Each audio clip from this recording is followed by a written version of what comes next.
খবর 24x সাথে আপনাকে স্বাগত। নতুন নতুন খবর জানার জন্য আমাদের চ্যানেলে চোখ রাখুন। নমস্কার দর্শক বন্ধুরা, স্বাগত আমাদের এই চ্যানেলে। হাথরাসে পদপৃষ্ঠ হয়ে মৃত্যুর ঘটনায় মামলা হলো সুপ্রিম কোর্টে। জনস্বার্থ মামলা দায়ের করা হলো শীর্ষ আদালতে। ভোলে বাবার সঙ্গে সঙ্গে গিয়ে যে ভয়াবহ দুর্ঘটনা ঘটেছে তাতে এখনো পর্যন্ত 122 জনের মৃত্যুর খবর পাওয়া যাচ্ছে।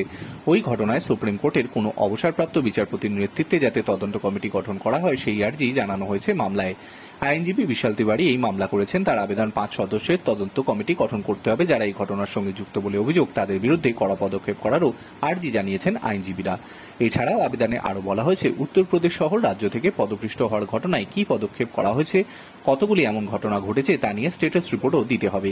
এই ধরনের অনুষ্ঠানের আয়োজন করার ক্ষেত্রে কোনো গাইডলাইন আছে কিনা সেটাও জানতে চাওয়া হয়েছে।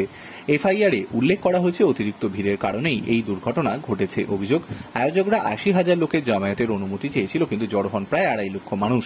আরও অভিযোগ, দুর্ঘটনার সময় আয়োজকরা সাহায্যের জন্য এগিয়ে আসেননি, উল্টে প্রমাণ লোপাটের চেষ্টা করেছেন। প্রত্যক্ষদর্শীরা জানিয়েছে ভোলে বাবার জন্য বিশেষ ব্যবস্থা থাকলেও ভক্তদের কোনো ব্যবস্থাই ছিল না কোনো মেডিকেল টিম। প্রবল গরমেও ছিল না কোনো ফ্যানের ব্যবস্থা, দেওয়া হয়নি খাবার জল, অথচ বাবার জন্য ছিল সব রকম ব্যবস্থা। ঘটনার আগে ওই জায়গা ছেড়ে বেরিয়ে যান তিনি। ব্যুরো রিপোর্ট, খবর 24x7।